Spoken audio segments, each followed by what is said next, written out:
खंड 1 अध्याय 21। ओह नहीं। परीक्षा कक्ष में प्रवेश करने से पहले झोयू के दिमाग में ये 3 शब्द बार बार आ रहे थे।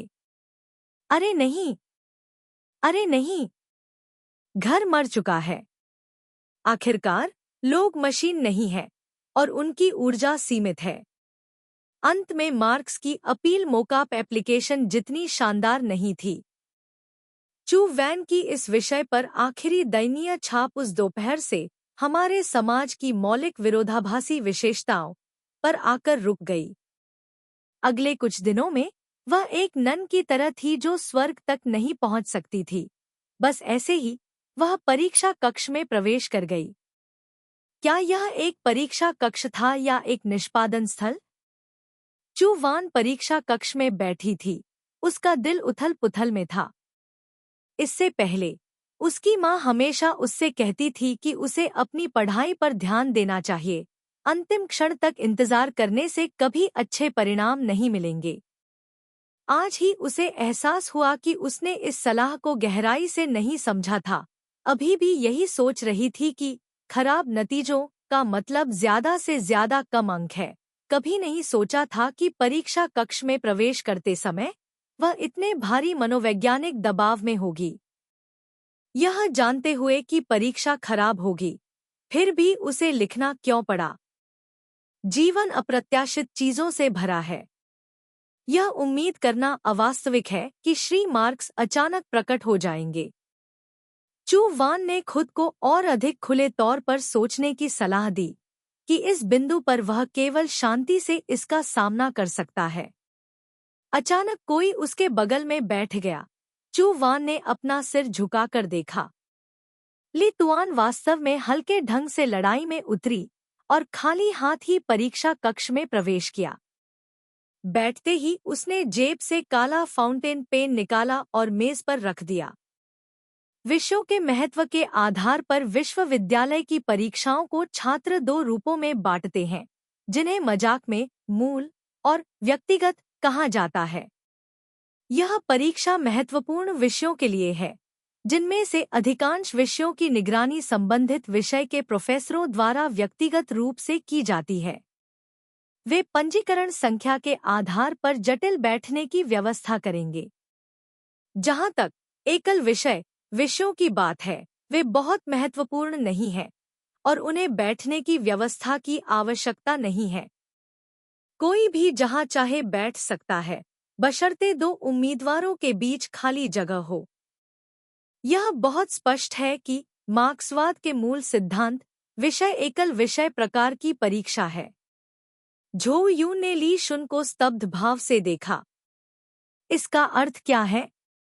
क्या हम, जो मार्क्सवाद लेनिनवाद से अनभिज्ञ हैं, को अब भी एक साथ बैठकर अपने मित्रों को कठिनाइयों से उबरने में मदद करनी होगी? 2 दिन पहले की बात याद करें तो वह अभी भी ली तुआन के राजनीतिक परिणामों का मजाक उड़ा रही थी, लेकिन आज उन्हें उनके साथ कंधे से कंधा मिलाकर बैठना पड़ा। चू वैन ने आह भरी। प्रतिशोध इतनी जल्दी आ गया। उसका स्वागत करने का मूड नहीं था। निरीक्षक ने परीक्षा के पेपर कमरे में लाए। सब लोग ठीक से बैठो। अपनी स्टूडेंट आईडी बाईं ओर रखो।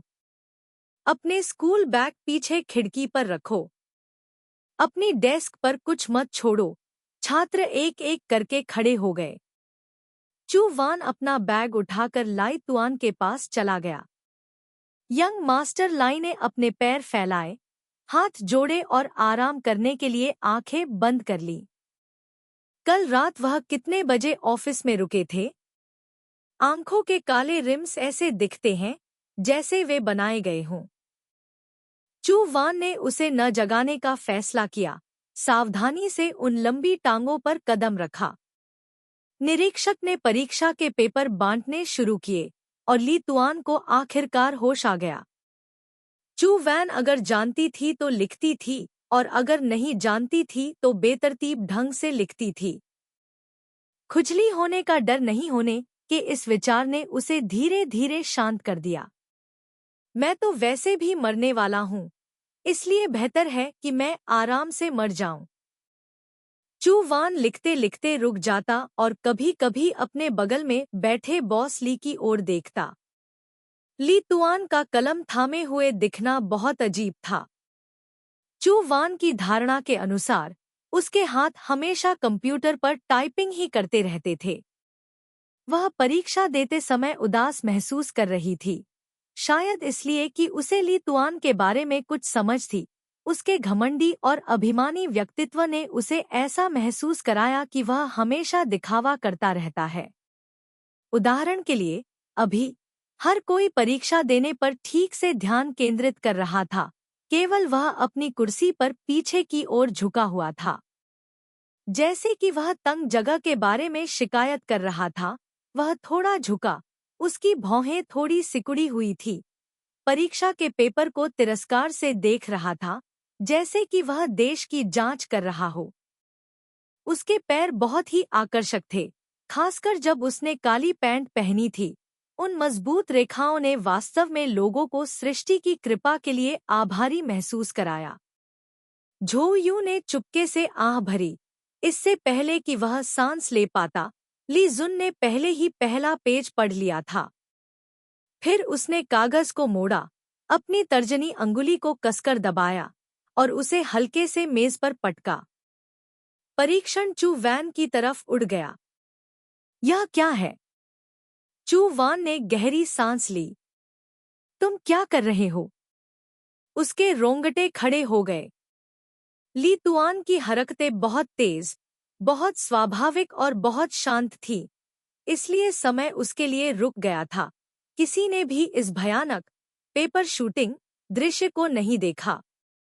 केवल चू वैन का दिल ढोल की तरह धड़क रहा था। उसका मुंह सूख गया था, पसीना बह रहा था, उसका पूरा शरीर भ्रमित और अस्थिर था। यह क्या है? बेईमानी करना? हे भगवान, यह तो धोखा है। झो यून ने अपने पूरे छात्र जीवन में कभी ऐसा अनुभव नहीं किया था। भले ही उसने छोटी उम्र में कुछ छोटा मोटा काम किया हो, लेकिन वह वास्तव में ऐसा करने की हिम्मत नहीं करती थी, और अब की तरह खुलेआम ऐसा करना तो दूर की बात है। अगर उसका रिजल्ट खराब आता, तो उसे घर पहुंचने पर ज्यादा से ज्यादा 2 हफ्ते तक तकलीफ उठानी पड़ती। अगर वह नकल करते हुए पकड़ी गई और उसकी माँ को पता चल गया, तो उसकी नाजुक त्वचा जरूर उखड़ जाएगी। ली शुन, मैं आपसे विनती करता हूँ। तकलीफ। परीक्षा पूरी तरह से दर्दनाक हो गई थी। दोनों निरीक्षक ब्लैक एंड व्हाइट इम्पेरमेनेंस बन गए थे। उसने अपना सिर नीचे कर लिया, उसकी बाहें टेस्ट पेपर पर दब गईं, उसका दिल सभी तरह के देवताओं और राक्षसों से प्रार्थना कर रहा था। 10 मिनट के बाद झो यून धीरे धीरे शांत हो गई। एकल मुकदमा परीक्षा के बारे में अच्छी बात यह थी कि निरीक्षक बिल्कुल भी सख्त नहीं थे। 2 प्रोफेसर पोडियम के सामने बैठे थे, एक किताब पढ़ रहा था, दूसरा ऐसा लग रहा था जैसे वह निरीक्षण कर रहा था, लेकिन शायद वह बस अनुपस्थित था। झो यून ने चुपके से ली शुन को फिर से देखा। वह अभी भी पहले जैसा ही था, वही मुद्रा, वही भाव, जल्दी से दूसरे पेपर पर काम कर रहा था। ऐसा लग रहा था कि उसने कुछ खोज लिया है। उसकी आंखें झो यून की आंखों से मिली। जैसे ही झो यून अपनी भावनाओं को व्यक्त करने के लिए उसे घूरने वाला था, ली शुन की नज़र टेस्ट पेपर पर पड़ी जिसे झो यून दबा रहा था। उसके चेहरे पर तत्परता का भाव दिखा, फिर वह अपना होमवर्क करने में लग गया। झो यून उसके शांत व्यवहार से सचमुच बहुत प्रभावित हुआ। उसकी स्थिति काफी अच्छी थी, वह पीछे की पंक्ति में थोड़ा दाहिनी ओर बैठी थी। सुपरवाइजर इतना आलसी था कि उसने अपना सिर भी नहीं झुकाया, जिससे उसे रहने के लिए अच्छी जगह मिल सके। उसने अपनी आंखें नीची कर ली। घोल की गुणवत्ता काफी अच्छी है, यदि आप जोर से दबाएंगे तो आप नीचे काले रंग का लेखन स्पष्ट रूप से देख सकते हैं। झो यू के दिमाग में ली शुन की लिखावट सोंग फॉन्ट नंबर 5 थी। उसने कभी उम्मीद नहीं की थी कि उसकी लिखी हुई लिखावट इतनी सुंदर होगी। यद्यपि लेखन अव्यवस्थित और लापरवाह है, फिर भी इसकी सुंदरता कम नहीं होती। उनकी लिखावट मजबूत और शक्तिशाली थी, लाइनें स्पष्ट थीं, हर स्ट्रोक निर्णायक था, बिल्कुल वैसा ही जैसा उन्होंने लिखा था। अभी 30 मिनट बाकी हैं। सभी लोग अपने पाठ की समीक्षा करने के लिए समय का लाभ उठाए, सुपरवाइजर ने याद दिलाया। झो यून ने जल्दी से उन सभी बकवास विचारों को रोक दिया और दोनों पक्षों के जवाबों की तुलना करना शुरू कर दिया। लेकिन वे रिक्त स्थानों को जिस चीज से भरते हैं, वह पूरी तरह से अलग है। वह बहुत उलझन में थी। पढ़ाई के मामले में, हालांकि वह आम तौर पर बहुत विनम्र दिखती है, लेकिन सच कहें तो अंदर से वह खुद पर काफी आश्वस्त है। किसी और के उत्तर के आधार पर परीक्षा में सुधार करने की यह कहानी, दो स्पष्ट खटपट की आवाजें गूंजी। चू वान ने अपना सिर झुका लिया। ली तुआन ने समस्या हल कर ली थी। उसने अपने पैर क्रॉस कर लिए, एक हाथ से अपनी ठोड़ी को सहारा दिया, दूसरा हाथ मेज पर रखा। उसकी उंगलियां हल्के से टैप कर रही थी। उसने असहजता से उस पर भौहें सिकोड़ी। झो यून को लगा जैसे वह उसके दिल की आवाज सुन सकती है। अरे, क्या तुम थोड़ा जल्दी कर सकती हो? झो यून ने गहरी सांस ली और अपना जवाब काट दिया।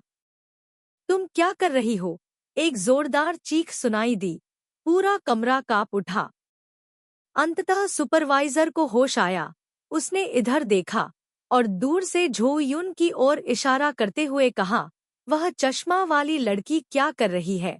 आइटम बाहर निकालो। ओह, बेकार भगवान, मेरी जिंदगी खत्म हो गई। चू वैन का चेहरा पीला पड़ गया, उसका दिल राख हो गया। वह नहीं जानती थी कि सुपरवाइजर ने यह क्यों देखा और वह इसका पता लगाना भी नहीं चाहती थी। नतीजा वही हुआ। सुपरवाइजर आगे बढ़ा, मानो कोई शैतान अपनी जान मांग रहा हो।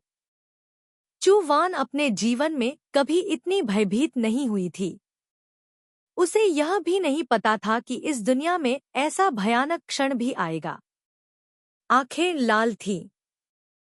सुपरवाइजर झो यूं के सामने आया, अपना हाथ बढ़ाया और उसके पीछे की मेज से एक कागज का टुकड़ा निकाला।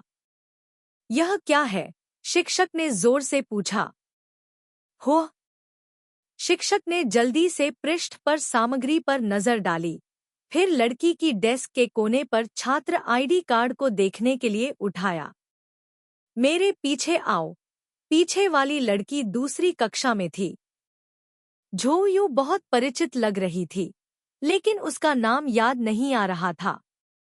उसने अपने बाल नीचे कर लिए, अपना चेहरा छिपाने की कोशिश करते हुए सुपरवाइजर के पीछे पीछे बाहर चली गई। क्या तुमने देखा? अपनी किस्मत पर भरोसा मत करो, बस खुद ही जवाब हल करो। सुपरवाइजर पोडियम पर किताब पढ़ रहा था। चू वैन की उंगलियां कांप रही थी, ठंडा पसीना बह रहा था, मानो वह उस लड़की के साथ मर गया हो। अचानक उसने अपने बगल में एक धीमी आवाज सुनी। चू वैन ने अपना सिर घुमाया। ले तुआन मेज पर लेटा था, वह भी उसकी तरह कांप रहा था। लेकिन वह डर के कारण नहीं, बल्कि हंसी के कारण कांप रहा था। उसकी आंखें उसकी बाह से बाहर निकली हुई थीं। झो यूं के पीले चेहरे को देखकर वह अपना सिर छिपाए बिना नहीं रह सका और फिर से हंसने लगा। उसके सुनहरे बाल थोड़े से हिल रहे थे। बहुत बढ़िया, चू वान ने धीरे से सोचा। महान। अगर मैं इस कमरे से जिंदा निकल सकता हूं, तो मैं आज रात तुम पर नमक छिड़क कर भाप जरूर दूंगा। पेपर इकट्ठा करने का तरीका छात्रों की आखिरी पंक्ति से मिले निर्देशों के अनुसार था। झो यूं अभी भी घबराया हुआ था और जल्दबाजी में काम करने की हिम्मत नहीं कर रहा था। ली शुन की आंखें और हाथ तेज थे। उसने अपना हाथ उठाया और सही ढंग से अपना पेपर निकाला। यह परीक्षा वास्तव में जीवन और मृत्यु की परीक्षा से गुजरने जैसी थी। चू वान कमरे से बाहर चला गया। उसके पैर थोड़े कमजोर लग रहे थे। अचानक उसके कंधे पर थपकी दी गई। चू वान ने पलटकर मास्टरमाइंड को देखा। वह चाहती थी कि वह उसकी हड्डियों को पीसकर राख कर दे। जैसे ही वह उसे डांटने वाली थी, ली तुआन ने उसकी गर्दन पकड़ ली। इस तरफ जाओ। वह उसे दूसरे रास्ते से शिक्षण भवन से बाहर ले गया।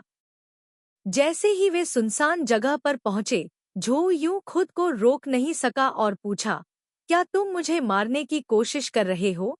ली जुन ने व्यंग्य किया, सिगरेट निकाली और उसकी तरफ देखा। यह कैसी हिम्मत है? क्या तुम मुझे दोषी ठहरा रहे हो? जैसे ही वे इमारत से बाहर निकले, ठंडी हवा चलने लगी और उनके दिल की धड़कन थोड़ी धीमी हो गई। चू वान ने गुस्से से कहा, तुम्हें मुझे कम से कम 1 घंटा पहले बताना चाहिए था। मैं तुम्हारे बगल में बैठा था। चू वान को सिरदर्द हो रहा था।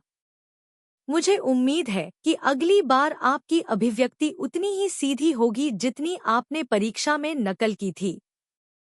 झो यू के माथे पर ठंडा पसीना अभी तक सूखा नहीं था। ली जुन ने इत्मीनान से धुआं छोड़ा और फिर से कहा, मैं कभी असफल नहीं हुआ।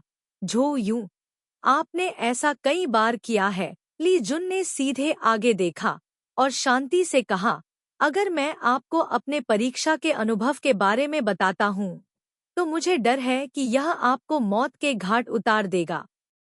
उसे अभी भी चुप रहना चाहिए।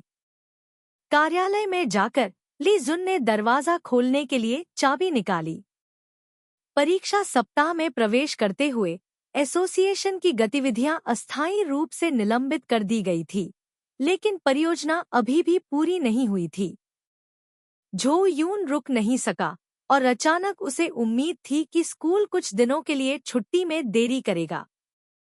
ली शुन पानी डालने गया, लेकिन झो यून अभी भी उसे देख रहा था और अचानक पूछा, तुम क्यों? उसने कुछ घूंटों में आधी बोतल पी ली। हाँ, तुम मेरे बगल में क्यों बैठे हो? मुझे अपने परीक्षा के पेपर कॉपी करने दे रहे हो? झो यून ने ली शुन की साफ आंखों को देखा और अब और कुछ पूछना नहीं चाहती थी। ली शुन ने अपनी भौहें उठाईं। क्या? झो यून ने मुंह बनाया और इत्मीनान से कहा, कुछ नहीं। मुझे बस याद आया कि तुम्हारे राजनीति विज्ञान के अंक हमेशा कम रहे हैं और तुम्हें खुद को सुरक्षित रखने में परेशानी होती थी, इसलिए मैंने तुम्हारे नोट्स कॉपी कर लिए। कुछ नहीं होगा, है न? ली शुन ने उसकी ओर देखा, चिंतित। बेशक। ली शुन अपनी कुर्सी पर पीछे झुक गया और अपने तरीके से मुस्कुराया। क्योंकि उसने अभी अभी पानी पीना समाप्त किया था, उसके होंठ नम थे। इस तरह से मुस्कुराना वास्तव में लोगों के दिलों को झकझोर रहा था। महाराज, हमें एक दूसरे के साथ अधिक ईमानदार होना चाहिए। झो यू ने चुपके से हम्फ किया, अपना सिर दूसरी ओर घुमाया और अब उसकी ओर देखने की जहमत नहीं उठाई। खंड 1 अध्याय 22। परीक्षा समाप्त हो गई है। अंतिम विषय भाषा सी है। प्रोफेसर लैम निरीक्षक हैं, जो बहुत ढीले ढंग से निरीक्षण कर रहे हैं। शिक्षक ने चश्मा पहना हुआ था, पोडियम पर बैठकर चाय पी रहे थे और अखबार पढ़ रहे थे। नेता 2 बार निरीक्षण करने आए, उन्हें बारीकी से निगरानी करने की याद दिलाई, लेकिन जैसे ही वे चले गए, उन्होंने फिर से पढ़ने के लिए अखबार उठा लिया। चू वैन ने अपना होमवर्क बहुत जल्दी खत्म कर लिया। इस बार किसी ने एक दूसरे के काम को नहीं देखा। खत्म करने के बाद वह सीधे कमरे से बाहर चली गई। दोपहर हो चुकी थी, पूरी बिल्डिंग शांत थी। वह खिड़की के पास गई। सूरज की रोशनी तेज और चमकदार थी। स्कूल की व्यवस्था बहुत बढ़िया थी। अंतिम भाषासी परीक्षा ने उसे अविश्वसनीय रूप से सहज महसूस कराया। हमेशा ऐसा महसूस होता था कि पूरा सेमेस्टर एकदम सही था। छात्रावास में वापस आकर फेंग शू मियाओ अपना सामान पैक कर रही थी। झो यून ने उससे पूछा, क्या तुम्हें पहले ही घर जाना है? तुमने बस का टिकट कब खरीदा? फोंग थू म्यू ने कहा, मुझे अभी कुछ दिन और रुकना है। छात्र संघ को अभी कुछ काम करना है। चू वान ने सोच समझकर सिर हिलाया। दोपहर को उसने अपनी माँ को परीक्षा की स्थिति के बारे में बताने के लिए फोन किया। क्या तुमने अभी तक परीक्षा समाप्त कर ली है? उसकी माँ ने पूछा। हाँ, आज दोपहर को मेरी अंतिम परीक्षा थी। क्या तुम कल घर जा रही हो? तुम क्या खाना चाहते हो? माँ कल तुम्हारे लिए खाना बनाकर लाएगी। मुझे कुछ दिन और रुकना है। स्कूल में अभी भी कुछ काम बाकी है। और पढ़े। क्या है? चू वैन की आंखें इधर उधर घूम गई। तुम जानते हो फोंग थू म्यू, हमारी कक्षा की अध्यक्ष। उसके छात्र संघ के पास बहुत काम है और वह चाहती है कि मैं उसकी मदद करूं। वह शहर से बाहर से आया है और घर जाने के लिए उत्सुक भी है। ओह सच में? उसकी माँ ने एक क्षण सोचा। ठीक है, तो तुम 2 दिन रुक जाओ। लेकिन आपको जल्दी करनी होगी। इस साल टेट जल्दी आ रहा है। जब आप घर पहुंचेंगे तो मुझे अभी भी आपके लिए कुछ नए कपड़े खरीदने होंगे। सफलता। झोयू ने फोन रख दिया और सीधे संगठन की ओर भागा। आवेदन भी अंतिम चरण में प्रवेश कर रहा था। झोयू ने ली शुन की शक्ल देखी और जान गया कि वह फिर से पूरी रात जागता रहा है। कमरे में धुएं की गंध भर गई। उसने अपना सिर घुमाया। तुम यहाँ क्या कर रहे हो? झोयू ने अपना बैग नीचे रखा। काम। ली जुन, तुम स्कूल से बाहर हो। तुम क्या कर रहे हो? झोयू ने अपना कंप्यूटर चालू किया। ली जुन अभी भी उसके बगल में व्यंग्यात्मक ढंग से बात कर रहा था। जल्दी से घर जाओ। चले जाओ। चले जाओ। क्या आपको उन्माद है? एक उन्माद असामान्य रूप से उच्च मनोदशा या आसानी से उत्तेजित, चिड़चिड़ा, उत्तेजित और या ऊर्जा से भरा होना है। कुछ संदर्भों में इसका अर्थ अवसाद के विपरीत होता है। उन्माद कुछ मानसिक बीमारियों के निदान के लिए एक लक्षण है। चू वैन ने उसकी ओर देखने की जहमत नहीं उठाई। आखिरकार बड़ी मुश्किल से परीक्षा खत्म हुई। छोटी मोटी बातें खत्म हो गईं। वह अपनी सारी ऊर्जा अपने सिर को दफनाने में लगा सकती थी। ओह, रुको, परीक्षा कब से इतनी छोटी बात हो गई? चू वान ने चुपचाप कागजों के ढेर से ली शुन की हालिया प्रगति शीट निकाली और उसे देखा। जो सर्वनाश से बच जाता है वही विजेता होता है। क्या आपका काम लगभग पूरा हो गया है? वह यह देखकर आश्चर्यचकित थी कि एप्लीकेशन लगभग पूरी तरह से एकीकृत हो चुका था।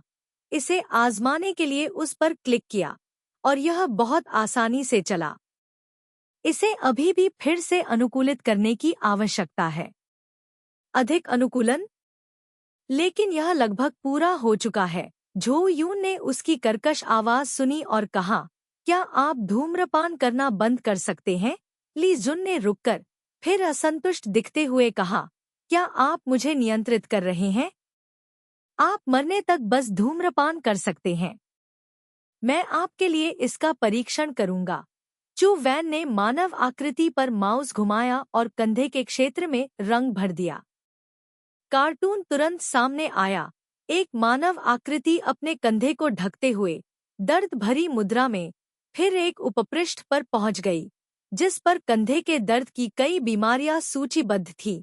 झोयू ने पूरा पृष्ठ पढ़ने के लिए माउस को स्क्रॉल किया। ओह, वहाँ एक उपचार आहार भी है। यह सुविधा पहले उपलब्ध नहीं थी। पिछले सप्ताह ही जोड़ी गई। लीक सुन ने अपनी कनपटी दबाते हुए धीरे से कहा, कभी-कभी उत्पाद की सिफारिशें थोपना उल्टा पड़ सकता है। डाइट सिफारिश फंक्शन जोड़ने से ऐप ज्यादा उपयोगकर्ता अनुकूल लगेगा। आम तौर पर, भले ही आप कुछ भी न खरीदे, फिर भी आप अंदर आकर देख सकते हैं। इसे ग्राहकों को बनाए रखने का एक तरीका माना जाता है। चू वान ने ली तुआन को देखा। उसे हमेशा लगता था कि उसकी आंखें सुस्त थीं, यहाँ तक कि थोड़ी धुंधली भी। क्या कभी आपकी यहाँ अचानक मृत्यु हुई है? उसने अपना सिर खुजलाया और ऐप से बाहर निकल गई। हाँ, जब वह होम पेज से बाहर निकला तो चू वान अचानक चिल्लाया। ली तुआन ने जम्हाई लेते हुए पूछा, क्या हुआ? क्या कुछ गड़बड़ है? चू वैन ने स्क्रीन की ओर इशारा करते हुए कहा, होम पेज पर कोई लोगो नहीं है, यह खाली है। उसने चित्र वाला भाग खोला। ओह, चित्र कहाँ है? तुम बस आराम करो, मुझे करने दो। कुछ सेकंड की खामोशी के बाद ली तुआन अभी भी उसे एक लाश की तरह घूर रहा था। तस्वीर कहाँ है? चू वान ने लाई तुआन के सामने हाथ पैर मारे। सोने से पहले मुझे बताओ कि वह तस्वीर कहाँ है। क्या तुम आंखें खोलकर सो रही हो? लाई तुआन की आंखें घूम गई। वह उसे अंधेरे से देख रही थी। पता चला कि वह सो नहीं रहा था। लानत है, उसने ठंडे स्वर में गाली दी, अपनी आंखें सिकोड़ते हुए। वे दोनों ग्राफिक डिजाइनर बहुत बेवकूफ हैं। झो यून समझ गया, यह करना भूल गया। ली जुन गाली देने ही वाला था कि उसका धुआं घुट गया और वह जोर से खांसने लगा। उसने फिर से अपना सिर दबाया। ऐसा लग रहा था कि वह थोड़ा असहज महसूस कर रहा है। झो यून ने कहा, कोई बात नहीं, अब भी इसे फिर से करने में बहुत देर नहीं हुई है। आप जो भी स्टाइल चाहते हैं, मुझे आपके लिए करने दें। उसने ग्राफिक्स एप्लीकेशन खोली और अपना सिर पीछे घुमाया। क्या आप मुझे इस तरह की अपमानजनक नज़र से देखना बंद कर सकते हैं? इसे भूल जाओ। ली शुन ने खांसना समाप्त किया और भौहें सिकोड़ते हुए कहा, तुमने यह किया। एक उसकी सारी घृणा व्यक्त करने के लिए पर्याप्त था। नमो अमिताभ बुद्ध। तो तुमने यह किया। एक और या हमें ग्राफिक डिजाइन में 2 वरिष्ठों को बुलाना चाहिए? अब समय नहीं बचा है। क्या तुम इसे तुरंत खत्म करना चाहते हो? क्या तुम्हें नए साल के लिए जल्दी से घर जाना है? ली शुन ने अपनी सिगरेट बुझाई और धीरे से कहा, मैंने पहले ही लैम क्वान से किसी से संपर्क कर लिया है और इस सप्ताहांत मिलने के लिए अपॉइंटमेंट ले लिया है। सिर्फ 3 दिन बचे थे। झो यून ने देखा कि ली शुन बहुत थक गया था, इसलिए उसने अपने दोनों कंप्यूटर बंद कर दिए। बॉस ली ने तुरंत चिल्लाते हुए कहा, तुम्हें इसे बंद करने के लिए किसने कहा? चलो चलते हैं। चू वैन ने अपना बैग उठाया और खड़ी हो गई। क्या कर रही हो? बाहर टहलने जा रही हूँ। थोड़ी देर के लिए घूम रही हूँ। प्रेरणा पाने के लिए टहलने जा रही हूँ। वह खिड़की के पास गई और सारे दरवाजे खोल दिए। घर में धुआं बहुत ज्यादा था, उसे साफ करने में काफी समय लगा। ली शुन बहुत परेशान थी। मेरे काम में दखल देना बंद करो, जल्दी से घर जाओ। झो यून ने जोर देकर कहा, सच में? किसी आर्ट गैलरी या किसी और जगह पर जाओ, शायद तुम्हें प्रेरणा मिल जाए। हम्फ, मुझे कम मत आको। वह व्यक्ति वही था जिसके बारे में मैंने सोचा था जब मैं अपना तनाव दूर करने के लिए चीनी चिकित्सा क्लिनिक गया था। मेरी नजरों से दूर हो जाओ। तुम्हारे व्यक्तित्व को समझना इतना मुश्किल क्यों है? ली शुन ने अचानक मेज पर थपकी दी और खड़ा हो गया। हे भगवान! जब वह खड़ा हुआ तो उसकी आभा पूरी तरह से अलग थी। चू वैन के रोंगटे खड़े हो गए। ली तुआन ने उसकी ओर देखा, उसका चेहरा झुंझलाहट से भरा था। मिस चू, क्या आप आम तौर पर अपनी भावनाओं को अपने तक ही सीमित रखने की आदी नहीं हैं? आज क्या है? विस्फोट? चू वैन की आवाज धीरे धीरे कम हो गई। क्या तुमने मुझे घुटन नहीं होने दी? मैं अब इसकी अनुमति देता हूँ। बहुत देर हो चुकी है। उसने चुपके से उसकी ओर देखा और ईमानदारी से सलाह दी। ईमानदारी से, चलो टहलने चलते हैं। अगर हमें कोई आभास हो जाए तो इसके बिना भी यहाँ फंसे रहने से तो बेहतर है। तुम्हें कमरे में धुआं सूंघ रहा है, मैं अपनी आंखें नहीं खोल सकता। थोड़ी देर बाद उसने धीरे से कहा, मैं नहीं जाऊंगा। वह शब्दों से परे असहाय महसूस करते हुए आहें भर रही थी। देखो अब क्या समय हो गया है, गैलरी बंद होने वाली है। चलो कल इस बारे में बात करते हैं। ओह! उसने पलटकर कंप्यूटर चालू कर दिया। तो क्या यह माना जा सकता है कि उसने अपना लक्ष्य हासिल कर लिया है? अगली सुबह ली शुन ने उसे जगाने के लिए पुकारा। चलो चलें। उनमें से कोई भी देर तक सोना पसंद नहीं करता था, खासकर ली शुन, जो कुत्ते से भी देर से सोता था और मुर्गी से भी पहले उठ जाता था। चू वैन तैयार हो गई, अपना सामान पैक किया और जब वह स्कूल के गेट पर पहुंची तो उसने देखा कि ली तुआन वहां इंतजार कर रहा था। गेट से कुछ दूरी पर चू वान ने धीरे धीरे अपने कदम धीमे कर लिए। सुबह की धूप में ली तुआन चुपचाप अकेली खड़ी थी। जब वह करीब गया तो झो यून ने पाया कि वह नहा चुका था और उसके बाल ठीक वैसे ही कंघी किए हुए थे जैसे स्कूल के पहले दिन थे, स्टाइलिंग स्प्रे से और फिर उलझे हुए थे। बहुत शांत, बहुत सुंदर, बिल्कुल किसी कॉमिक बुक के मुख्य खलनायक की तरह। आप कुछ कदम की यह दूरी कितनी देर तक चलने की योजना बना रहे हैं? ली शुन ने अपने कोट की जेब में हाथ डाला, झो यूं को देखा और कहा, क्या आपको मेरी जरूरत है कि मैं आपकी महारानी राजकुमारी के लिए गाड़ी तैयार करूं? ली शुन ने चौराहे पर एक टैक्सी पकड़ी, लेकिन झो यूं ने उसे रोक दिया। एक तेज बस मार्ग है, लेकिन उसे रोकने का उसका प्रयास अप्रभावी था। ली शुन ने भौहें सिकोड़ी और कार का दरवाजा खोला। यह बहुत ठंडा है, बस क्यों लें? तो आप जानते हैं कि यह कितना ठंडा है। कार सीधे 8 गैलरी के दरवाजे पर चली गई। ली शुन ने भुगतान किया और पहले उतर गया। मैं टिकट खरीदने जाऊंगा, आप वहां प्रतीक्षा करें। बॉस के साथ बाहर जाना अच्छा है, आपको कोई पैसा खर्च करने की जरूरत नहीं है। टिकट बूथ पर कुछ लड़कियां कतार में खड़ी थी। टिकट खरीदने के बाद वे दोनों एक साथ गैलरी में चले गए। रास्ते में वे बार बार पीछे मुड़कर देखते रहे, एक दूसरे से फुसफुसाते रहे, अपने मुंह ढकते रहे और हंसते रहे। चू वान ने घूर कर देखा। विदाई भाषण देने वाली छात्रा लाई पर हंसने की हिम्मत करो, ये लड़कियां मरना चाहती होंगी, है ना? लेकिन कुछ देर बाद उसे होश आया और उसे एहसास हुआ कि वह मुस्कुराहट मजाक नहीं थी। उसने ली तुआन की ओर देखा। मौसम चाहे जो भी हो, वह अपनी शर्ट के ऊपर केवल एक लंबी गहरे नीले रंग की जैकेट पहनता था, जिसके बटन खुले होते थे तथा कमर के चारों ओर केवल एक बेल्ट बंधी होती थी। पूरा पहनावा सिर्फ कठोर है, कोई मोटाई नहीं है। यह शरीर से चिपकने वाली शैली है। कोई आश्चर्य नहीं कि उसे ठंड लग रही थी। चू वान की आंखें तेज थी। उसने देखा कि लड़कियों का समूह उसके पास से गुजर रहा था और सब उसकी ओर ध्यान दे रहे थे। क्या यह एक व्यक्ति के बलिदान, हजारों परिवारों के खुश रहने की पौराणिक कहानी हो सकती है? चलो चलें। ली जुन ने टिकट खरीदे और झो यूं को गैलरी में साथ चलने के लिए बुलाया।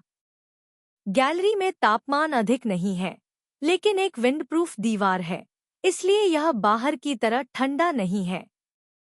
पहला हॉल आधुनिक जापानी कलाकारों का एक प्रदर्शनी क्षेत्र है, जिसमें एक बहुत ही अनूठी शैली है। चू वैन एक पेंटिंग के सामने काफी देर तक खड़ा रहा। उसे हमेशा ऐसा लग रहा था जैसे कर्मचारियों ने पेंटिंग को उल्टा लटका दिया हो। यह कहना होगा कि पेशे पहाड़ों की तरह अलग अलग हैं। चू वान ने कुछ पेंटिंग देखी थी, लेकिन उनकी छिपी हुई खूबसूरती को बिल्कुल भी महसूस नहीं कर सका। गैलरी बहुत बड़ी और बेहद शांत थी। चू वैन मानो किसी परीलोक में खो गई थी। अपने मन में गैलरी की संरचना की जांच करने के लिए एक प्रणाली की स्थापना की कल्पना कर रही थी, जिससे वह अपनी रुचि के चित्रों और विषयों के स्थानों को शीघ्रता और आसानी से ढूंढ सके, और गणना कर रही थी कि भविष्य में उनका दोहन और रखरखाव करना कितना मुश्किल होगा। उसकी विचार श्रृंखला लगातार लाई तुआन के कदमों से बाधित हो रही थी। उसने सोचा था कि ली शुन का गुस्सा लंबे समय तक नहीं रहेगा और वह छोड़ने पर जोर देगा, लेकिन वास्तविकता उसकी उम्मीदों से पूरी तरह परे थी। जब वह बहुत ऊब गई थी, तो ली शुन की अभिव्यक्ति बहुत धैर्यपूर्ण थी। उसकी आंखों से उसकी पसंद और नापसंद का अंदाजा लगाना आसान था। कुछ तस्वीरें ऐसी थीं जिन्हें देखने की उसने जहमत भी नहीं उठाई, और कुछ ऐसी भी थी जिन्हें देखने में वह काफी देर तक रुका रहा। जब वह क्षेत्र 3 में पहुंचा, तो झो यू की आंखें अचानक चमक उठीं। वह तस्वीर, ली शुन ने अपना सिर झुकाया। हाँ, झो यू सबसे अंदर की जगह की ओर भागा। इतने लंबे समय तक गैलरी में रहने के बाद उसे आखिरकार वह पेंटिंग मिल गई जिसमें उसकी दिलचस्पी थी। ली शुन भी उसके पास आया। क्या आपको यह शैली पसंद है? झो यून ने चारकोल ड्राइंग की ओर इशारा किया और उत्साहित होकर कहा, पेंटिंग का नाम देखो। पेंटिंग के निचले बाएं कोने में काम की जानकारी के साथ एक छोटा सा लेबल था, लिन शुन द्वारा चारकोल पेंटिंग, कलाकार तियान शियुझू। लिन शुन। ली शुन के होठों के कोने मुड़े हुए थे और वह झो यून की ओर हल्के से मुस्कुराया। मैं इस कलाकार से पहले भी मिल चुका हूँ। ओह, बहुत आकर्षक। यह वास्तव में भाग्य था। झो यून ने उसे ल्यूसीसी के लिए अनुवाद करने और चीनी चिकित्सा कक्ष में बैठक के बारे में बताया। बोलने के बाद उसने आह भरी। मुझे उससे दोबारा मिलने की उम्मीद नहीं थी। इस दर पर शायद हम भविष्य में एक दूसरे के साथ सहयोग कर सकें। ली जुन ने अपना रवैया नहीं दिखाया, लेकिन झो यून ने कहा, वह भी बहुत छोटा है, हमारी उम्र के लगभग, और वह बहुत ही सौम्य दिखता है, बिल्कुल भी तुम्हारी तरह नहीं। लाई तुआन ने उसे घूर कर देखा।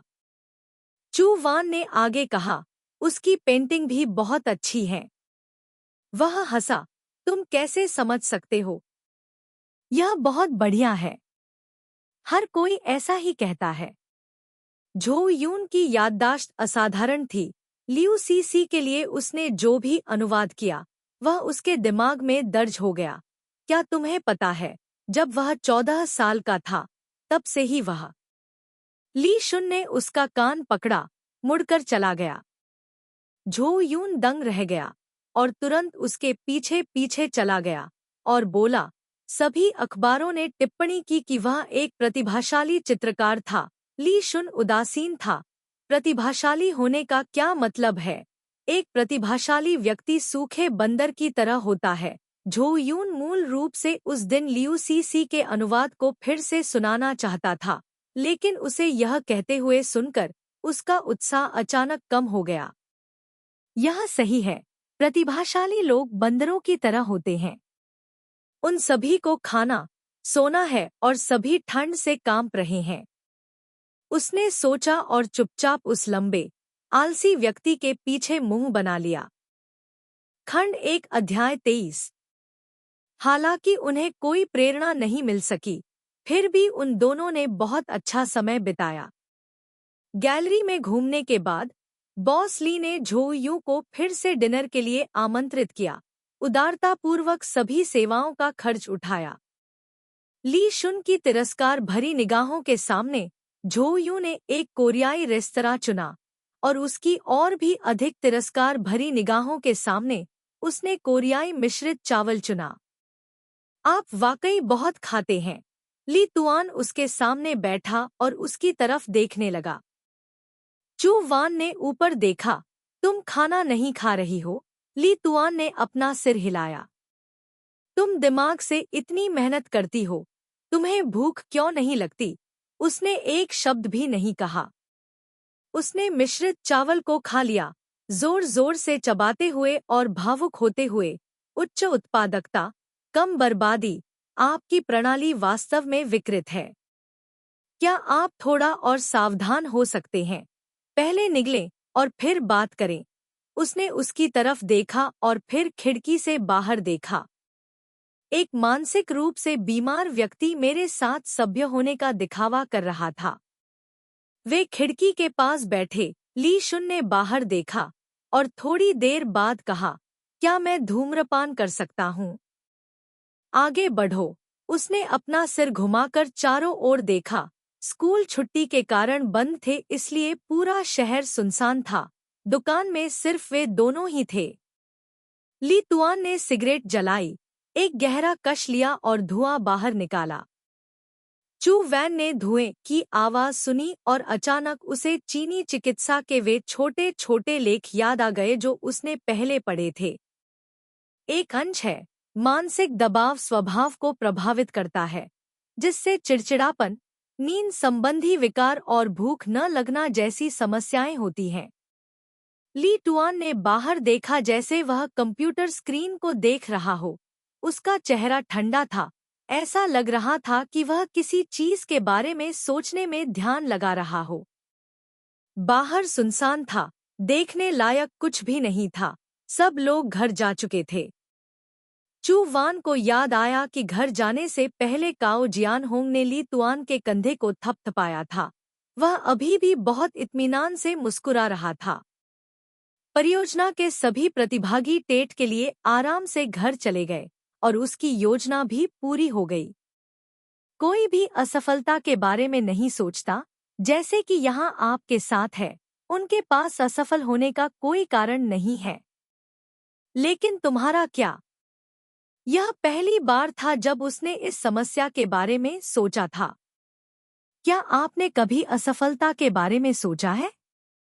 क्या आप चिंतित हैं? क्या आप दबाव में हैं? वह तुरंत इस निष्कर्ष पर पहुंची, क्यों नहीं? प्रतिभाशाली लोग भी साधारण लोग ही होते हैं। अरे! झो यून ने चुराए हुए चावल निगल लिए और कहा, ली जुन, तुम। उसने अभी अभी कहा था कि उसने दूसरे व्यक्ति के चेहरे पर मुस्कान देखी। उसकी मुस्कान ने उसके शब्दों को बाधित कर दिया। ली जुन ने अपनी ठुड्डी खिड़की से बाहर निकाली और धीरे से कहा, देखो। झो यून ने अपना सिर घुमाया। बर्फबारी हो रही है। इस साल मौसम की पहली बर्फबारी देर से हुई। जब पूरा शहर सुनसान था, यह धीरे धीरे गिरी और बची हुई कुछ आंखों को अपनी ओर आकर्षित किया। बर्फ के टुकड़े बहुत छोटे, नाजुक होते हैं और हवा में तैरते रहते हैं, बिना गिरे हर जगह घूमते रहते हैं। उदास आसमान के नीचे वे एक सौम्य, शांत और शांतिपूर्ण आभा बिखेर रहे थे। तुम अभी क्या कहने वाले थे? ओह, मैं तुम्हारे साथ जा रहा हूँ। तुम कहाँ जा रहे हो? लाम क्वान कंपनी। ली शुन एक पल के लिए स्तब्ध रह गया और फिर धीरे से बोला, तुम क्या करने जा रहे हो? जल्दी करो और नए साल के लिए घर जाओ। मेरा घर भी पास में ही है। चू वान ने कहा, ट्रेन या बस से कुछ ही घंटे लगते हैं। जल्दबाजी करने की कोई जरूरत नहीं है। इसके अलावा एक और व्यक्ति को जोड़ने का मतलब है कुछ ताकत जोड़ना। ली जुन ने व्यंग्य किया, कौन सी ताकत? टोकरी उठाने की ताकत? टोकरी उठाना ठीक है। ली जुन ने उसकी ओर देखा। चलो इस पर फैसला करते हैं। चू वैन ने अपना सिर नीचे किया और खाना जारी रखा। कुछ देर की खामोशी के बाद ली तुआन ने अपनी सिगरेट बुझाई। मैं वास्तव में आपकी प्रशंसा करता हूँ। जब वे रेस्तरां से निकले तो दोपहर हो चुकी थी। जैसे ही उसने दरवाजा खोला, ली तुआन अचानक कांप उठा। अरे, यहाँ ठंड क्यों बढ़ती जा रही है? वह चौराहे की ओर बढ़ा और झो यू को सुविधाजनक तरीके से रेस्तरां में वापस धकेल दिया। तुम अंदर जाओ और रुको। मैं बाहर आने से पहले टैक्सी बुला लूंगा। मैंने तुमसे ज्यादा कपड़े पहने हैं। बर्फबारी हो रही थी और टैक्सी पकड़ना आसान नहीं था। झो यूं ली शुन की लंबी और पतली पीठ और झुके हुए कंधों को देखते हुए रेस्तरां में रुकी रही। 5 मिनट बाद वह शिफ्ट बदलने के लिए बाहर गई। लीक सुन के होंठ बैंगनी रंग के हो गए थे। आखिरकार बस पकड़ी। जब वे स्कूल वापस पहुंचे तो बर्फ और भी तेज गिर रही थी। हवा तेज चल रही थी। आखिरकार ली तुआन अब शांत रहने का दिखावा नहीं कर सका। वह कार से बाहर निकला और बिजली की गति से सीधे संगठन के कार्यालय की ओर चला गया। चू वान पीछे से हंसा। हंसने के बाद उसने गहरी सांस ली और भूरे आसमान की ओर देखा। मौसम की पहली बर्फबारी बहुत खूबसूरत थी। अगले दिन लाई तुआन को सर्दी लग गई। तुम्हें यही करना चाहिए था। चू वान ने ठंडे चेहरे से ली तुआन को देखा। उसकी बीमारी ने उसे और भी चिड़चिड़ा बना दिया था। उसकी आंखें लाल हो गई थी, मानो वह उसे जिंदा ही खा जाना चाहता हो। चू वान ने उसे वह दवा दी जो उसने खरीदी थी। 3 गोलियां लो। ली तुआन ने दवा ली, 5 गोलियां निकाली और उन्हें अपने मुंह में ठूंस लिया। चू वान हैरान था। तुम क्या कर रहे हो?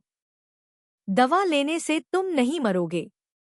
उसने असहजता से कहा, पहली बार दवा लेने पर आपको बहुत सारी दवा लेनी पड़ती है। क्या आपको यह सामान्य ज्ञान भी नहीं पता? यह किस ग्रह का सामान्य ज्ञान है? चूंकि उसका स्वास्थ्य इसकी अनुमति नहीं देता था, इसलिए उसे झो यून को होमपेज लोगो संभालने देना पड़ा।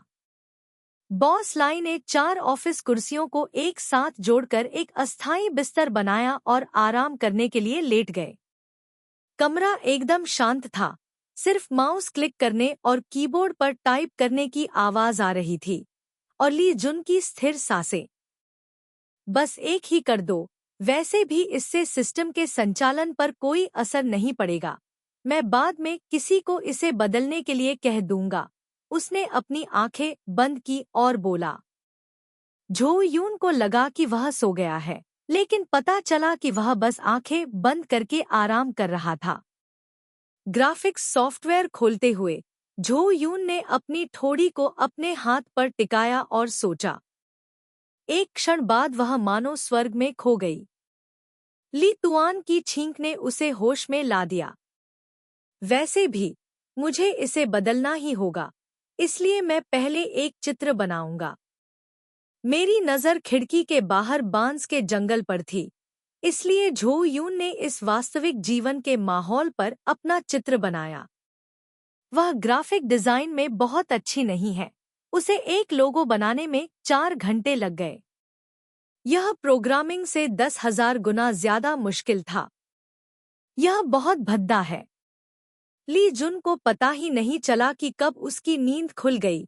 वह उसके पीछे खड़ा हो गया और अपनी बाहें क्रॉस करके बोला, रंग अप्राकृतिक हैं और लेआउट खराब है। झो यून ने अपने दांत पीस लिए। ली जुन, क्या तुम लड़की हो? उसने माउस को दूर धकेल दिया, अपना सिर घुमाया। अगर तुम संतुष्ट नहीं हो तो इसे खुद ही बना लो। ली जुन ने अपनी आंखें नीची की और एक पल के लिए उसे देखा और फिर उदासीनता से कहा, इसे होमपेज पर डाल दो। वह बस खुद को खुश करने के लिए आलोचना कर रहा था। उसने छवि डाली। ली तुआन ने पीछे से कुछ बार खांसी। बाद में वह और भी ज्यादा जोर से खांसने लगा, मानो असहजता को दबाने की कोशिश कर रहा हो।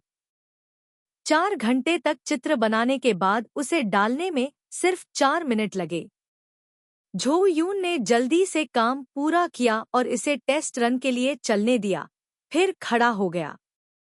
मैं थोड़ी देर के लिए बाहर जा रहा हूँ, तुम यहीं मेरा इंतजार करो। क्या? मैंने तुम्हारे लिए कुछ खांसी की दवाई खरीदी है। अगर तुम ऐसे ही खांसते रहे तो तुम्हारा गला खराब हो जाएगा। कोई जरूरत नहीं।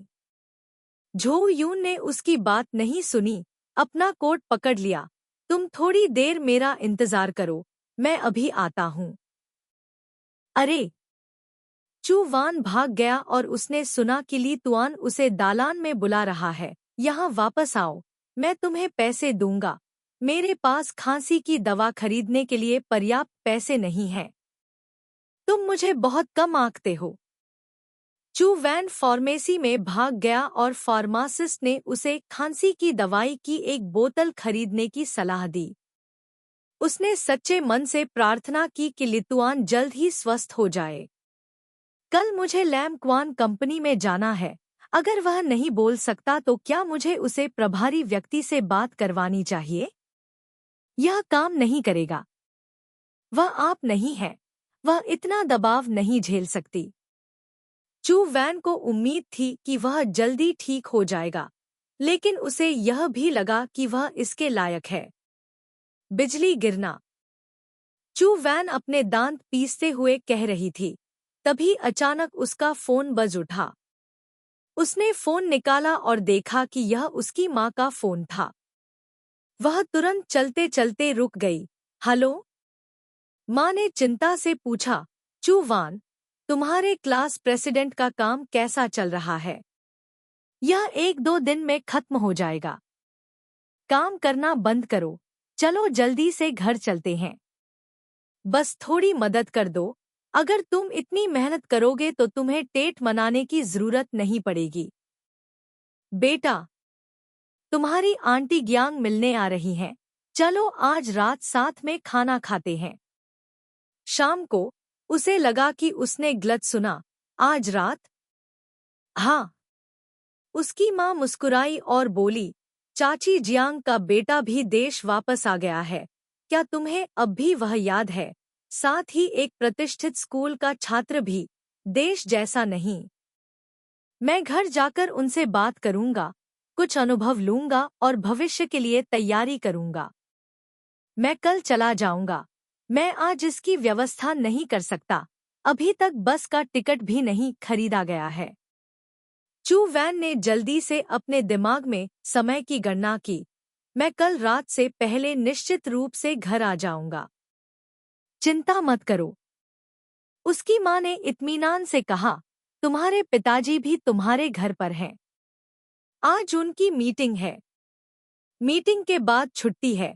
माँ ने पिताजी से कहा कि वे मुझे ले जाएं और हम दोनों साथ साथ घर चले गए।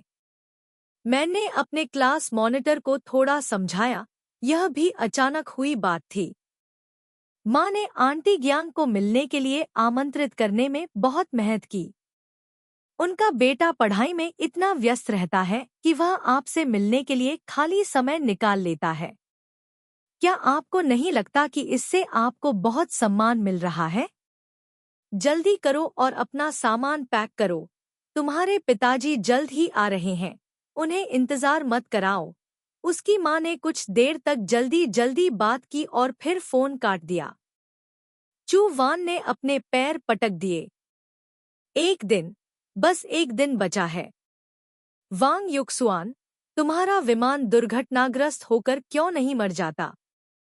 आधे घंटे बाद झो यू को एक और कॉल आया।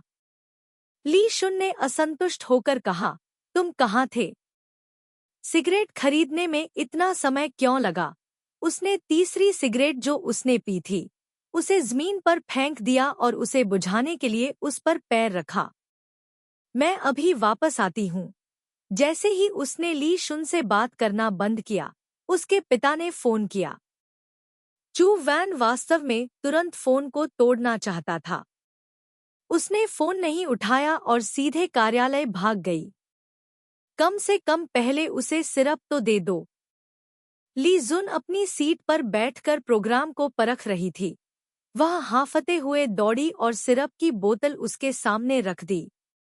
ली जुन ने कंप्यूटर पर ध्यान केंद्रित किया और बॉस की तरह उसे आदेश दिया, जाओ मेरे लिए एक गिलास पानी ला दो। झो यूं स्थिर खड़ी रही। उसने नजर घुमाई। तुमने मुझे इसे सूखा पीने के लिए कहा था। उसकी आवाज भारी हो गई थी। उसकी आवाज आम तौर पर बहुत अच्छी होती थी, लेकिन अब यह इस तरह से भारी हो गई थी। चू वैन का दिल परेशान था। 3 सिगरेट उसके दिल की उदासी को कम करने के लिए पर्याप्त नहीं थी। क्या हुआ?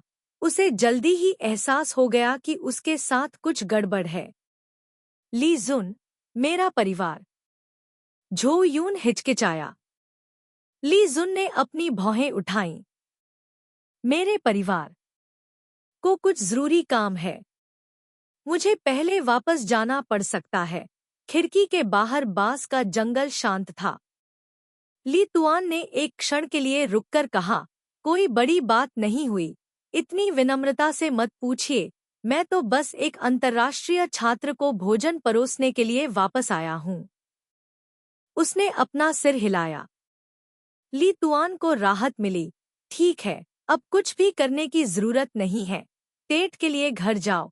उसने मेज पर सिगरेट का पैकेट उठाया और धीरे से बोला। वह उसे धूम्रपान न करने की सलाह देना चाहती थी, लेकिन कुछ नहीं कह सकी। सेल फोन फिर से बजा। ली शुन ने उसे संकेत दिया, फोन बज रहा है, तुम क्या देख रही हो? झो यून ने फोन उठाया।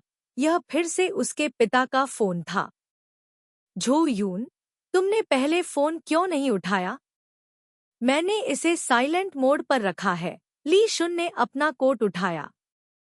तुम्हारी माँ ने तुम्हें बताया था, पिताजी लगभग आ ही गए हैं, आधे घंटे में स्कूल के गेट से बाहर आ जाओ। हाँ। फोन रख दिया। ली तुआन ने पहले ही अपना कोट पहन लिया था। चलो, मैं तुम्हें बस स्टेशन तक छोड़ दूंगा। कोई जरूरत नहीं, चू वान ने कहा। उसने उसकी ओर देखा लेकिन उसने पीछे देखने की हिम्मत नहीं की।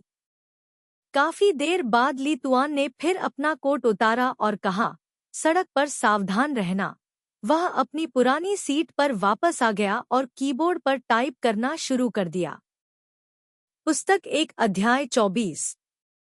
शाम को 7 बजे चू वैन और उसके पिता घर पहुंचे और कार से बाहर निकलते ही चाची ग्यांग लाम और उनके बेटे से मिले।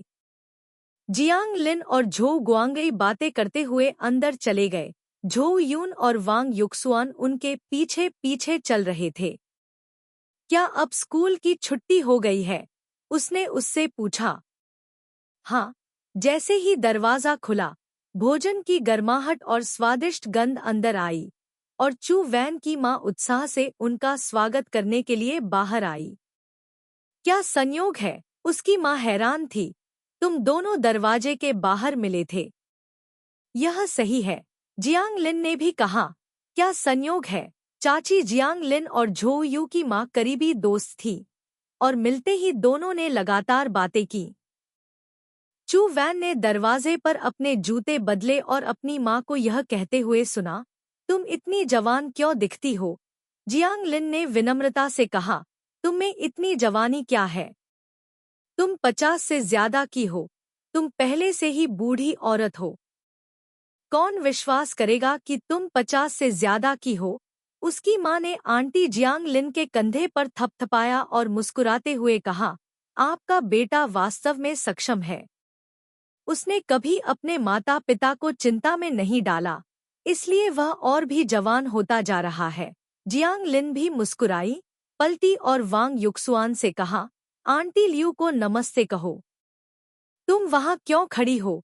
वांग युक्सुआन अजीब तरह से मुस्कुराई, अगर तुम वहाँ खड़ी नहीं हो, तो तुम क्या कर रही हो? माँ, तुम रास्ता रोक रही हो ताकि हम अंदर न जा सकें। जियांग लिन ने वांग युक्सुआन को हल्के से मारा। तुम बदमाश, तुम अभी अभी देश लौटे हो और तुम पहले से ही अपनी माँ को चिढ़ा रहे हो। वांग युक्सुआन ने पलटी और झो यू की माँ का अभिवादन किया। आंटी लियू को नमस्ते कहो। नमस्ते, नमस्ते, अंदर आओ। खाना तैयार था और वे तुरंत भोज में प्रवेश कर गए। चू वान पहले कपड़े बदलने के लिए कमरे में वापस गया, फिर बाथरूम में गया और दरवाजे पर वोंग वू हियन से मिला। वे दोनों रुक गए। वांग युक्सुआन ने रास्ता दिया। महिला पहले। धन्यवाद। झो यून ने अपने हाथ धोए और भोजन कक्ष में चली गई। उसकी माँ आंटी जियांग लिन के साथ उत्साहपूर्वक बातें कर रही थी। जब उसने झो यून को देखा तो उसने अपना हाथ हिलाया। जल्दी से यहाँ आओ, आंटी जियांग से बात करो। जियांग लिन ने अपना हाथ हिलाया। मुझसे बात करना उबाऊ है, तुम जियाओ वू से बात करो। तुम दोनों को आखिरी बार एक दूसरे को देखे हुए कितना समय हो गया है? मुझे सोचने दो, उसकी माँ ने आगे कहा। लगभग 6 साल हो गए हैं। जब से टीयू वो विदेश में पढ़ाई करने गई थी तब से लेकर अब तक हमने एक दूसरे को नहीं देखा है। ओह, यह सही है, समय बहुत तेजी से उड़ता है। चू वैन एक जवान औरत बन गई है और अभी भी आज्ञाकारी है। इसमें इतनी आज्ञाकारी क्या है? माँ ने चू वैन को देखकर मुस्कुराकर कहा, यह टाइम बम जैसा है। चू वैन को समझ नहीं आया कि क्या कहे। वोंग वू हियन पास आई और उसकी माँ ने उसे अपने पास बैठाया। चू वान आज दोपहर जो हुआ उसके बारे में सोचता रहा, इसलिए वह विचलित था। उसने चावल का कटोरा बहुत देर तक पकड़े रखा, लेकिन ज्यादा नहीं खाया। तुम इतना कम क्यों खा रहे हो? भूख नहीं लग रही या वजन कम नहीं हो रहा? वांग युक्सुआन ने धीमी आवाज में पूछा। नहीं, तुम बस खाओ। मैं भूख से मर रहा हूँ। वोंग वुहियन ने बहुत जल्दी खाना खाया, एक कटोरी चावल झट से खत्म कर दिया। आंटी लू का खाना अब भी उतना ही बढ़िया है जितना पहले था। उसके सामने बैठी उसकी माँ ने यह सुना और मुस्कुराई। तियो, वो वाकई सबसे बढ़िया है, और खाओ, आंटी ने बहुत खाना बनाया है। उसने चू वैन से कहा, तुम और टियो वो बाद में और बात करेंगे। वह एक उत्कृष्ट छात्र है और उसे पूर्ण छात्रवृत्ति मिली है। जियाओ वो, मैंने तुम्हारी माँ से सुना है कि स्नातक होने के बाद तुम स्कूल में रह सकते हो। वांग यूजियान ने शर्माते हुए कहा, तुम्हें अपनी माँ की बात पर विश्वास है? जियांग लिन ने उसकी ओर इशारा किया और झोयू की माँ से कहा, इस बच्चे को देखो, वह सब कुछ गुप्त रखता है और कुछ नहीं कहता। फिर वह अपने बेटे की ओर मुड़ा। तुम्हें किस बात का डर है? यहाँ कोई बाहरी व्यक्ति नहीं है। सच तो घरवालों को ही बताना पड़ता है। अगर बाहरी व्यक्ति होते तो तुम बकवास करते। चू वान की माँ वोंग वुहियन की बात से खुश थी। चू वान चुपचाप उनकी ओर देख रहा था। दोनों कुछ कह रहे थे मानो वे एक दूसरे को गेंद पास कर रहे हों। मैं वास्तव में टेबल छोड़ना चाहता था। झो यून ने वांग यूजियान की ओर देखा, चुपके से सोच रहा था कि वह कब खाना खत्म करेगा। ऐसा लग रहा था जैसे वांग यूजियान झो यून के दिल की गहराई से चीखें महसूस कर सकता था। दूसरा कटोरा खत्म करने के बाद उसने बड़े करीने से अपना कटोरा और चॉपस्टिक रख दिया, अपना पेट रगड़ा और कहा, मैं बहुत भरा हुआ हूँ। चाची लियू, हमने खाना खा लिया है, कृपया हमें माफ करें और पहले बाहर जाए। पूरा परिवार धीरे धीरे बातें कर सकता है। माँ ने झो यून से कहा, जियाओ वू को टहलने के लिए ले जाओ, आप दोनों खुशी से बातें कर सकते हैं। झो यून खड़ी हुई, वांग यू जियान को ऊपर ले गई। उसके पीछे अभी भी उसकी माँ और चाची जियांग लिन की बातचीत सुनी जा सकती थी। मैं भी उसे विदेश में पढ़ने के लिए भेजने का इरादा रखती हूँ। चूंकि हम परिचित हैं, इसलिए मैं इसे सीधे भी कहूंगी। अब देश के स्कूल वास्तव में। दूसरी मंजिल पर बातचीत करने वाले लोगों की आवाजें धीरे धीरे कम हो गईं। झो यून ने दरवाजा खोला। वांग यू जियान ने पीछे से कहा, क्या यह आपका कमरा है? हाँ। यह वास्तव में साफ सुथरा है। यहाँ कोई नहीं है, इसलिए निश्चित रूप से यह साफ सुथरा है। वांग यू जियान ने कहा, ऐसा नहीं है। होटल भी साफ सुथरा था, लेकिन ठंडा था, और यहाँ कोई भी एक नज़र में बता सकता था कि मालिक की रहन सहन की आदतें बहुत अच्छी थी। झो यूं मुस्कुराया और अपना सिर घुमाकर कहा, ऐसे मत बोलो जैसे तुम यहाँ पहली बार आए हो। वांग यूजियान भी मुस्कुराया। क्या यह किसी पुरानी जगह पर लौटने जैसा नहीं है? कुछ नई भावनाओं की तलाश में वांग यूजियान झो यूं से 5 साल बड़ा था, क्योंकि उनकी दोनों माएँ करीब थीं। वे एक दूसरे को तब से जानते थे जब वे छोटे थे। वोंग वुहियन अक्सर चू वान से शेखी बघाड़ती थी कि जब वह बच्ची थी तब उसने उसे गले लगाया था। अगर आप उसे पीट पीट कर मार भी डालें तो भी चू वान इस बात पर यकीन नहीं करेगी। यह सिर्फ अफसोस की बात है कि जब से उन्होंने स्कूल जाना शुरू किया है, वे दोनों पढ़ाई पर ध्यान केंद्रित करते हैं और एक दूसरे को ज्यादा नहीं देखते। चू वान ने वोंग वुहियन को पानी का गिलास दिया और दोनों छोटे से सोफे पर बैठकर बातें करने लगे। क्या तुम मुझसे कुछ नहीं पूछोगे? वांग युक्सुआन ने कहा। मैंने अभी तुमसे क्या कहा था? क्या तुम भूल गए? झो यून ने अपनी जेब से कंप्यूटर निकाला और कहा, क्या विदेश में चांद गोल है? वांग युक्सुआन ने अपनी जीभ चटकाई, बहुत अनिच्छुक। झो यून ने कंप्यूटर चालू किया और वांग युक्सुआन ने मुंह बनाया। क्या तुम्हारे साथ चैट करना इतना उबाऊ है कि मुझे खेलने के लिए ऑनलाइन जाना होगा? नहीं, मैं बस अपना मेलबॉक्स चेक कर रहा हूँ। वास्तव में झो यून अपना मेलबॉक्स चेक नहीं करना चाहता था, लेकिन यह उसकी आदत बन गई थी। जब भी उसके पास खाली समय होता, वह अपना कंप्यूटर चालू कर देता। चूंकि वांग युक्सुआन उसके बगल में बैठा था, इसलिए झो यून के पास शिष्टाचार के चलते अपने मेलबॉक्स में लॉग इन करने के अलावा कोई विकल्प नहीं था, लेकिन अप्रत्याशित रूप से वास्तव में एक नया ईमेल था। शैक्षणिक मामलों के कार्यालय ने अंतिम परिणामों की घोषणा करते हुए एक पत्र भेजा। ओह! वांग युक्सुआन ने उत्साह से कहा, स्कोर आ गए हैं, जल्दी करो और देखो। झू यून ने चुपचाप वांग युक्सुआन को देखा। वांग युक्सुआन ने उससे आग्रह किया, जल्दी करो और देखो। झू यून स्कूल की वेबसाइट पर गई और अंतिम रिपोर्ट कार्ड पर क्लिक किया। वांग युक्सुआन उससे भी अधिक चौकस था। वह करीब झुका और जल्दी से रिपोर्ट कार्ड को देखा और कहा, बहन झो बहुत अच्छी है। वह वास्तव में एक साधारण व्यक्ति नहीं है। उसके अंक हर विषय में बहुत ऊंचे हैं। जल्दी से रैंकिंग खोलो और देखो कि देश के स्कूल अब कितने अच्छे हैं। अपनी बात खत्म करने के बाद भी उसने उसे लंबे समय तक दूसरी वेबसाइट पर स्विच करते नहीं देखा। मिस चू, वांग युक्सुआन ने अपना सिर घुमाया और चू यू को मुस्कुराते हुए देखा।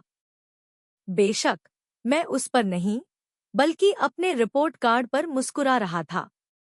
मार्क्सवाद के मूल सिद्धांत परीक्षा में मेरे अंक 97 अंक थे।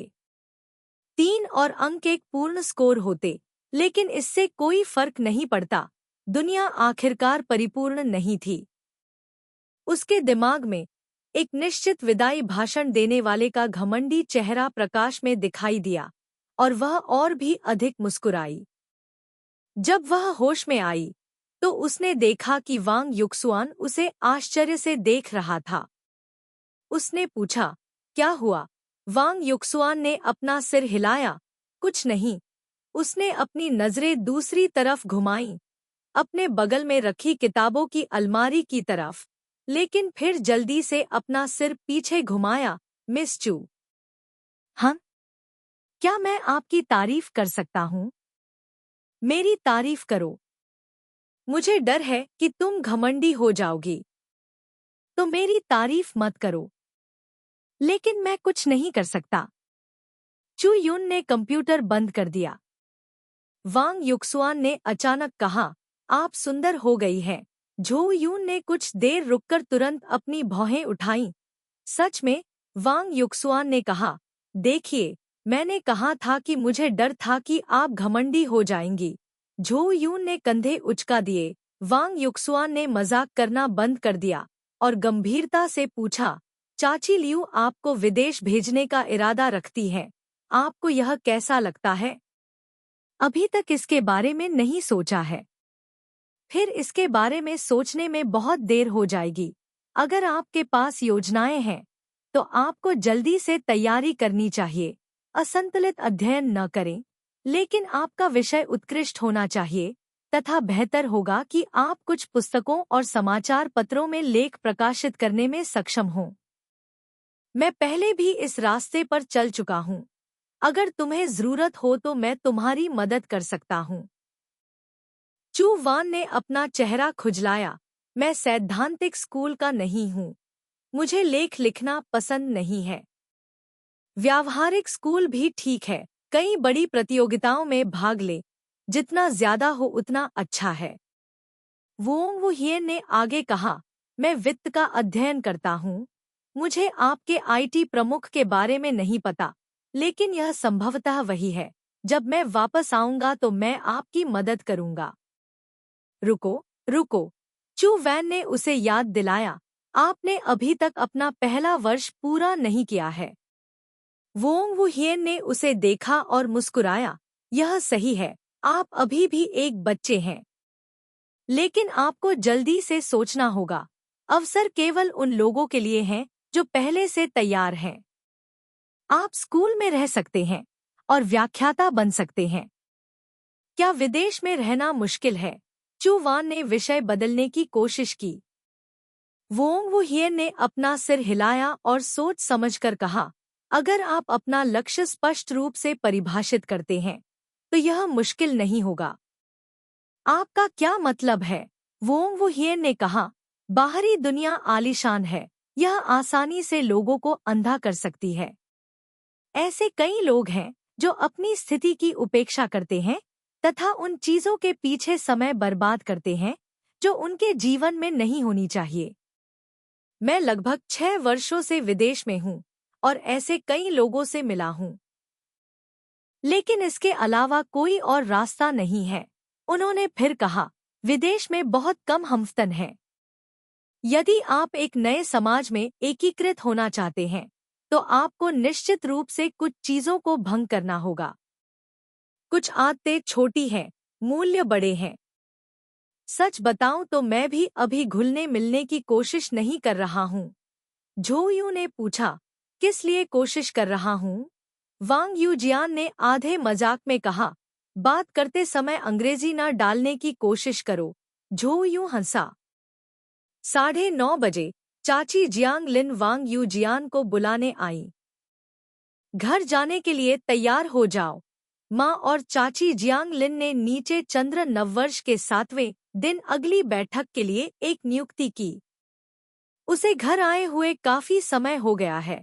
आपको जियाओ वू का बहुत ख्याल रखना होगा। देखो, वह कितना दुबला है। उसकी माँ ने उन्हें दरवाजे तक छोड़ा और आगे कहा, जियाओ वू, क्या तुमने झोयू के साथ फोन नंबर एक्सचेंज किए हैं?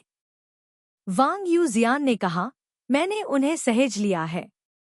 अगर भविष्य में उसे कुछ समझ में न आए तो कृपया उसकी मदद करें। तुम भी परेशान मत हो। वांग युक्सुआन मुस्कुराया और झोयू को देखा, मुझे परेशान होना पसंद है, मैं तुम्हें बहुत परेशान करना याद करूंगा। झोयू अवाक रह गई। उसे विदा करने के बाद उसकी माँ ने झोयू का हाथ खींचा। ओह, माँ को तुम्हारे बारे में बुरा मत सोचने दो, चलो अंदर चलते हैं। इससे पहले कि उसकी माँ उसे कुछ बता पाती, झोयू कंप्यूटर लेने के लिए ऊपर चली गई और उसे अपनी माँ को दे दिया। माँ, एक बार देख लो। झोयू ने अंतिम परीक्षा में 4 पूर्ण अंक प्राप्त किए, जो समग्र कक्षा में दूसरे स्थान पर था। उसकी माँ बहुत खुश हुई और उसने उसके पिता को बुलाकर देखने के लिए कहा। अपनी बेटी के अंतिम परिणाम देखें। झो गुआंगी ने उन पर नजर डाली और शांति से कहा, यह ठीक है, लेकिन आपको अभी भी कड़ी मेहनत करने की जरूरत है। झो यून ने आज्ञा का पालन किया। उसकी माँ ने उसके पिता को धक्का दिया, मुझ पर ज्यादा दबाव मत डालो।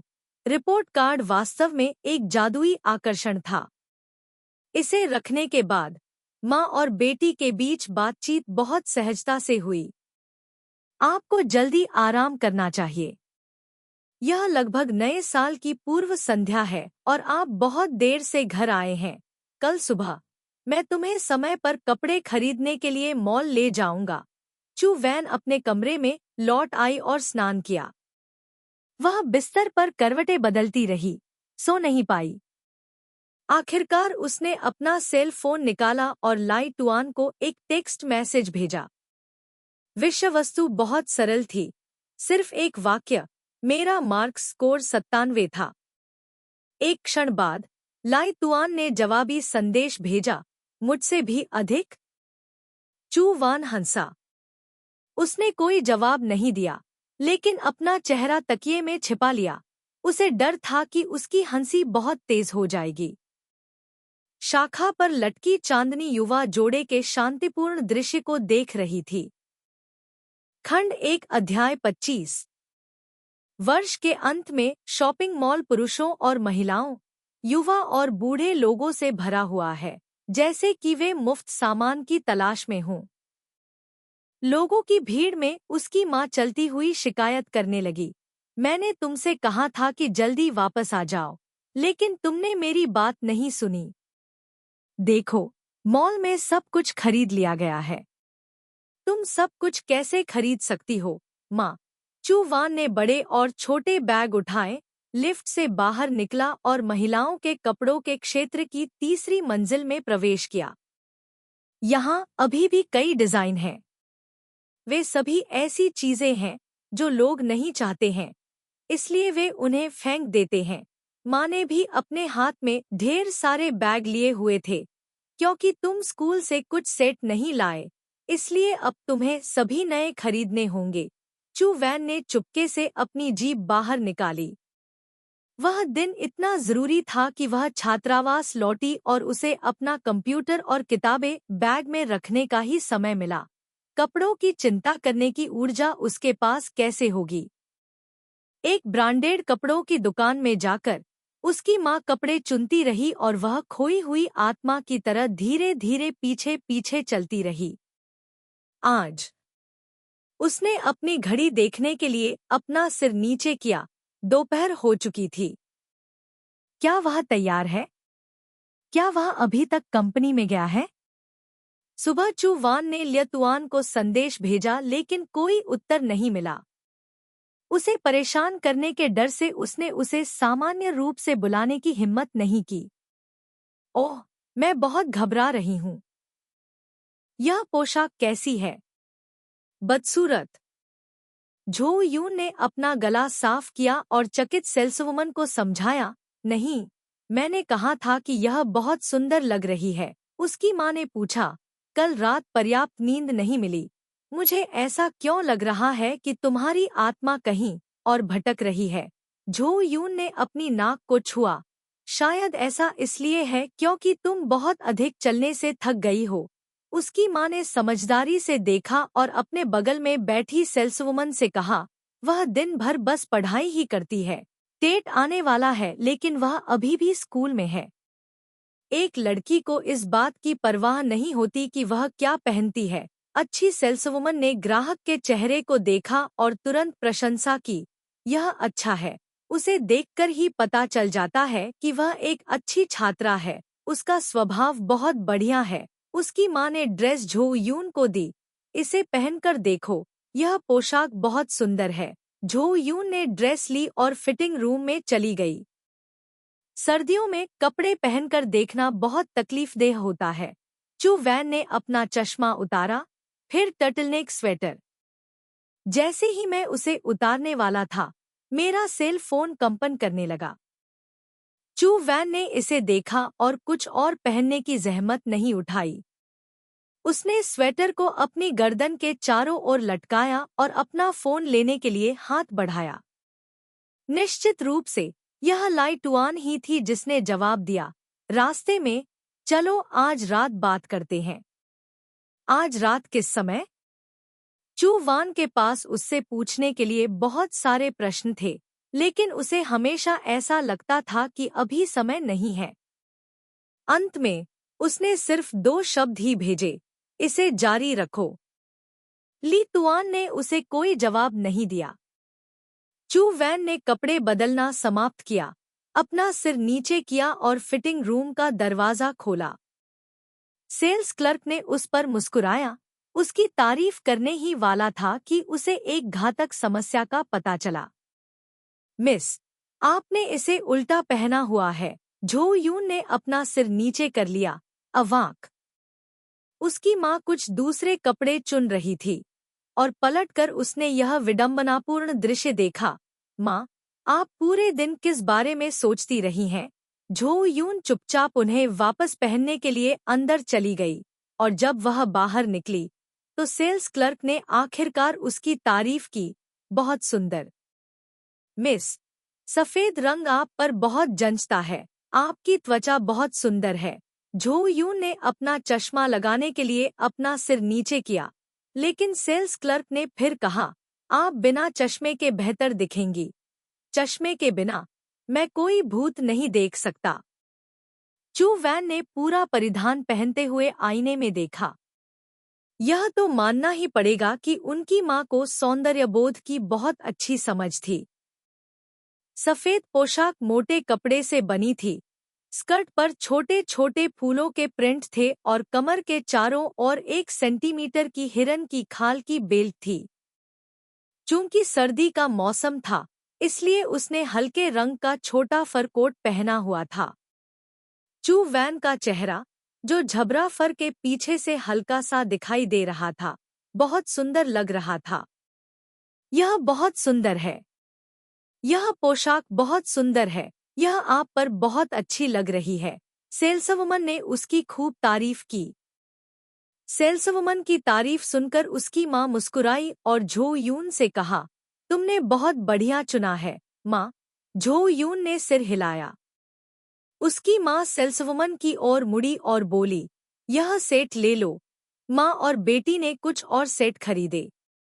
जब झो यून सामान उठाने से अपने हाथ तोड़ने वाली थी, तो उसकी माँ आखिरकार संतुष्ट हो गई। बस इतना ही काफी है, माँ ने कहा। कुछ दिनों में तुम नए साल के लिए अपने चाचा चाची से मिलने जाओगे, लेकिन तुम इतने पुराने कपड़े पहने हुए हो। इसका क्या मतलब है? घर के रास्ते में उसकी माँ ने कार्यक्रम की सूची बनाई और चू वान ने उत्सुकता से सुना। घर लौटने के बाद उसकी माँ ने खाना बनाने की तैयारी की, लेकिन उसे भूख नहीं थी। उसने बस इतना कहा कि वह अपने पाठ तैयार कर रही है और ऊपर भाग गई। पाठ तैयार करने का क्या मतलब है? हम अभी टेट की छुट्टी से लौटे हैं। मेरे पास अभी अगले सेमेस्टर के लिए मेरी पाठ्य पुस्तकें नहीं हैं। चू वान ने जवाब दिया, मैं समीक्षा कर रहा हूँ। आपने गलत कहा। उसकी माँ ने एप्रन पहना और ऊपर से आवाज लगाई, टेट मनाने के लिए कुछ दिन की छुट्टी ले लो। जल्दी करने की कोई जरूरत नहीं है। ओह, अगर वह पढ़ना चाहता है तो उसे पढ़ने दो। चू क्वांगेच लिविंग रूम में चाय पी रही थी और अखबार पढ़ रही थी। जब वह पढ़ाई नहीं करता तो तुम गुस्सा हो जाती हो। जब वह पढ़ाई करता है तो तुम चिंता करती हो। तुम चाहती हो कि वह आखिर में क्या करे। उसकी माँ ने उसकी पीठ के पीछे हाथ डालकर उसका एप्रन बांधा, ऊपर की ओर देखा और कुछ नहीं कहा। चू वैन बिस्तर पर पीछे की ओर झुक गई, फिर से करवटें बदलने लगी। वह अपनी घड़ी, अपने मोबाइल फोन और अन्य सभी चीजों को देखती रही जिन्हें वह देख सकती थी। समय इतना धीरे क्यों बीतता है? उसने किताब खोलकर पढ़ने की कोशिश की, प्रोग्राम लिखने के लिए बैठी, लेकिन किसी भी काम पर ठीक से ध्यान केंद्रित नहीं कर सकी। उसे ऐसा महसूस हुआ जैसे कोई चीज उसे दबा रही है, इस हद तक कि वह सांस नहीं ले पा रही थी, बेचैन थी। शाम को उसकी माँ ने उसे खाने के लिए बुलाया। झो यून को बिल्कुल भी भूख नहीं थी और वह केवल अपने माता पिता की विदेश में पढ़ाई के बारे में चर्चा का जवाब दे सकती थी। तुम जियाओ वू के बारे में क्या सोचती हो? बहुत अच्छा। आजकल विदेश में पढ़ाई करने का अवसर दुर्लभ है, बहुत कम लोगों को मिलता है। बेशक, विदेश में प्रशिक्षण का माहौल बहुत अच्छा है, लेकिन मैंने आंटी जियांग से सुना है कि जियाओ वू को भी विदेश जाने पर बहुत तकलीफ हुई थी और विदेश में अभी भी हमारे खिलाफ पूर्वाग्रह हैं। झो यून ने कंधे उचका दिए। उसकी माँ ने आगे कहा, लेकिन अगर तुम में वाकई क्षमता है तो तुम लोगों के विचार भी बदल सकती हो। तुम खुद को सिर्फ अपनी छोटी दुनिया तक सीमित नहीं रख सकती, तुम्हें उनके बड़े समाज में एकीकृत होना होगा। झो यून को बिल्कुल भी दिलचस्पी नहीं थी। उसने खिड़की से बाहर देखा। फिर से बर्फबारी हो रही है, उसने कहा।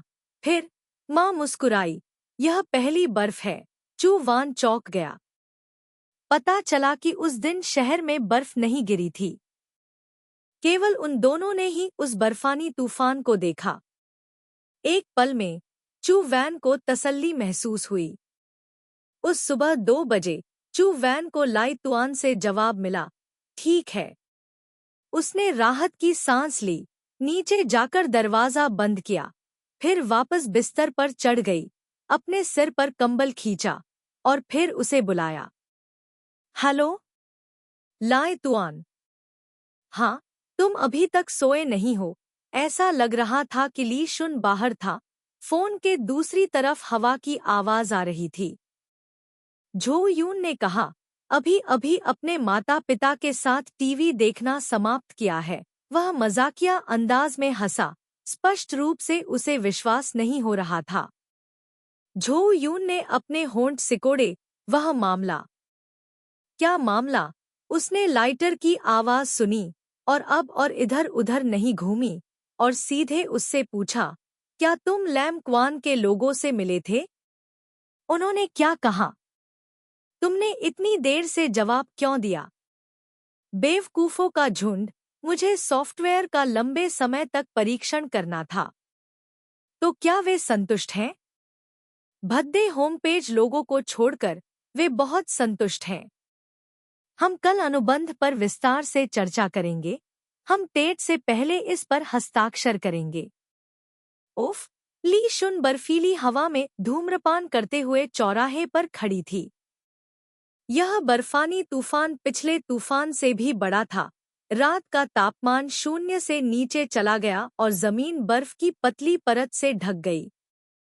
उसने मुस्कुराते हुए कहा, ठीक है, क्या तुम्हें राहत मिली है? सो जाओ, झो यूं। रुको, क्या तुम्हारी सर्दी अभी खत्म हुई है? ली जुन, यह खत्म हो गई है। तो तुम्हें भी जल्दी आराम करना चाहिए और नए साल के लिए जल्दी से घर जाना चाहिए। ली जुन अचानक रुक गई, फिर धीरे से हाँ कह दिया। फोन रखने के बाद उसके दिल में बड़ी चट्टान भी गिर गई। चू वैन ने अपने शरीर को तानकर अपना चेहरा तकिए में छिपा लिया और उसे ढक लिया। अंत में उसने एक गहरी सांस ली और खुद को जोर से चिल्लाने के लिए मजबूर किया। उसे डर था कि उसके माता पिता उसे सुन लेंगे, इसलिए उसने खुद को तकिए में इतना गहराई से दबा लिया, इतना गहराई से कि जब उसने ऊपर देखा तो उसकी आंखें ऑक्सीजन की कमी के कारण चमक रही थी। चू वैन अचंभित होकर बिस्तर पर गिर पड़ा, बहुत खुश। वह सचमुच राहत महसूस कर रही थी, लेकिन इसका मतलब यह नहीं था कि वह अच्छी नींद सो सकती थी। चू वैन पूरी रात उत्साहित रहा और अगले दिन भी उसमें काफी ऊर्जा थी। अगले कुछ दिनों में वह अपनी मां को टेट की तैयारी में मदद करने लगी। चू क्वांग इच की हैसियत के कारण हर साल टेट के दौरान उनके परिवार को कई मेहमानों का स्वागत करना पड़ता था, जिनमें से ज्यादातर विद्वान या शिक्षा क्षेत्र में काम करने वाले लोग होते थे। सौभाग्य से यह स्वागत समारोह हमेशा नए साल की पूर्व संध्या के बाद शुरू होता था। नए साल की पूर्व संध्या पर रात्रि भोज सिर्फ परिवार का एक साथ एकत्र होना है। रेस्तरां 2 महीने पहले से ही बुक हो चुका था और ग्राहकों से खचाखच भरा हुआ था। चू वैन के दादा का निधन हो चुका था और केवल उनकी दादी ही बची थी, जो 80 वर्ष से अधिक उम्र की थी। उन्हें चलने में कठिनाई होती थी और मानसिक रूप से भ्रमित थी। चूंकि झो यून के माता पिता दोनों ही काम में व्यस्त थे, इसलिए उसकी दादी की देखभाल करने वाला कोई नहीं था। इसलिए उसके पिता उसे एक वरिष्ठ नर्सिंग होम में ले गए और हफ्ते में एक बार उससे मिलने जाते थे। उन्होंने पार्टी जल्दी शुरू की। 7 बजे शुरू हुई और 8 बजे खत्म हुई। दादी की तबीयत अब ठीक नहीं थी। अपने बच्चों और नाती नातिनों की नए साल की बधाई सुनने के बाद उन्हें नींद आने लगी। पूरा परिवार उन्हें वापस नर्सिंग होम ले गया। पूरा शहर पटाखों की आवाज से भर गया था। दादी को वापस नर्सिंग होम ले जाने के बाद चू क्वांग इच घर चला गया। झो यून बहुत ज्यादा भरा हुआ था, इसलिए वह बात करने में बहुत आलसी था। उसने अपना चेहरा कार की खिड़की से सटाया और आसमान की तरफ देखा। आज आसमान में पटाखे जोर जोर से खिल रहे थे, जमीन से भी ज्यादा हलचल थी। कार रिहायशी इलाके में चली गई और ऊंची इमारतों ने उसका नजारा अवरुद्ध कर दिया। चू वैन ने अपनी सीट बेल्ट खोली और कार से बाहर निकलने के लिए तैयार हो गया। तभी अचानक उसकी नजर खिड़की के बाहर फव्वारे की ओर पड़ी। वहां एक व्यक्ति खड़ा था। कार तेजी से कोने से घूमी और एक छोटी सी सड़क पर मुड़ गई। चू वैन को उस व्यक्ति के फिगर पर नजर डालने का ही समय मिला। बालों का रंग साफ साफ देखने से पहले ही उसका दिल तेजी से धड़कने लगा था। उत्साहित मत होइए, उसने खुद से कहा। इतने लंबे तो बहुत सारे लड़के हैं। लेकिन यह बेकार था, उसका दिल अभी भी बेतहाशा धड़क रहा था। जब वह घर पहुंची तो उसकी मां ने टीवी चालू कर दिया। चू वैन सीधे बाथरूम में भाग गई और अपने पीछे दरवाजा बंद कर लिया। उसने अपना फोन निकाला और लाई तुआन को फोन किया। फोन 2 बार बजने के बाद दूसरी तरफ से फोन उठाया गया। हेलो, मुझे क्या कहना चाहिए? झो यून ने कहा। नया साल मुबारक हो। मैं भी। वह सॉफ्टवेयर कैसा है? यह बहुत समय पहले खत्म हो गया है। अनुबंध पर हस्ताक्षर हो चुके हैं।